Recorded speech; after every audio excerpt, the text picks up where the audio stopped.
D&D Edition 3.5 Oracle Gath Mal, or Oracle of Gath Mal. Situated on the dais is a great fat woman covered in dirty rags. Her drooling mouth is slack and full of rotting teeth. Her eyes roll about in her head and weep a vicious yellow fluid, running lines through the grime of her face.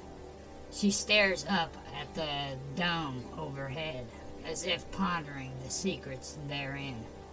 Queerly, centipedes crawl all over her body, feasting on the cast-off bits of food left by careless attendants.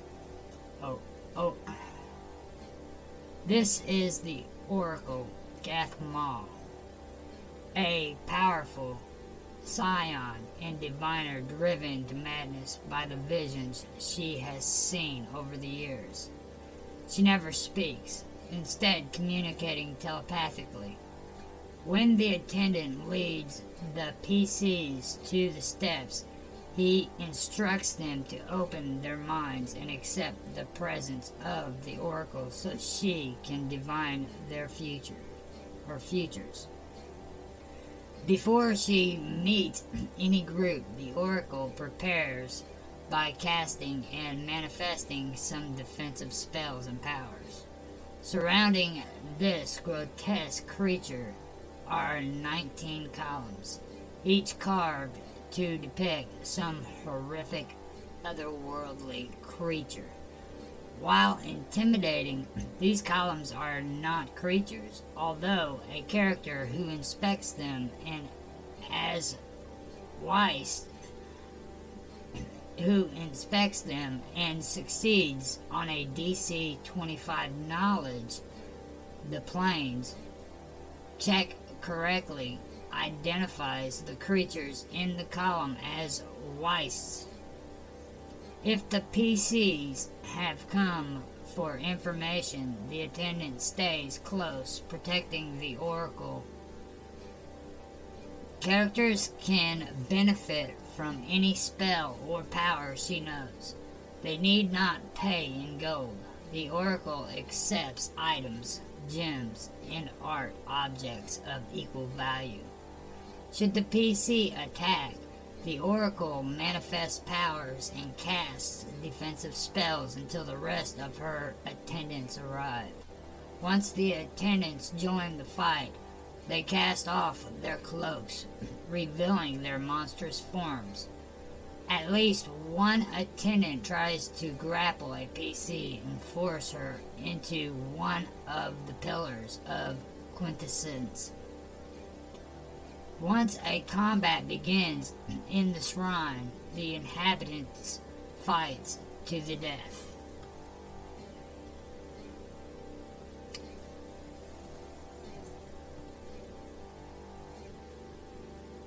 Rising from floor to ceiling are what seem to be columns of pink liquid flame, though opaque.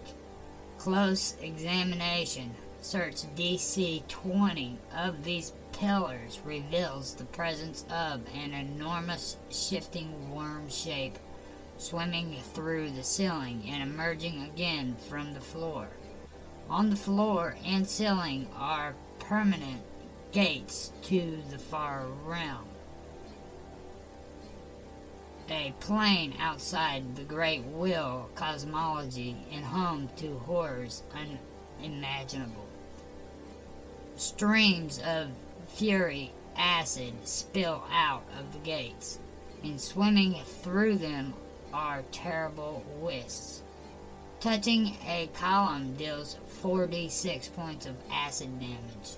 Entering a column deals 20 die 6 points of acid damage per round. Worse, the column carries an immersed character up through the ceiling and into the far realm itself after one round. A mind-shattering experience indeed.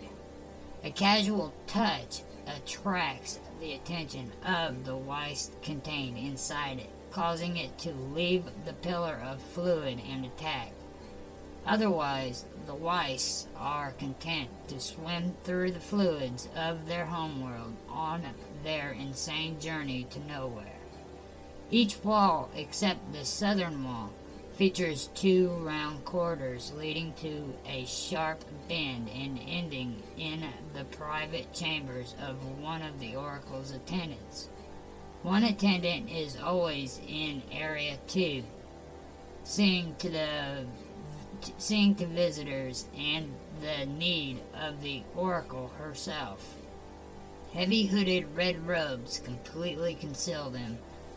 Beneath their twisted characters of human being, pseudo-natural human drawn from the mad vistas of the far realms. They attend the Oracle because it is their mad duty. If the Oracle is threatened, the pillars disturbed, or if the PC forces entry into the shrine, the attendants attack and fight to the death.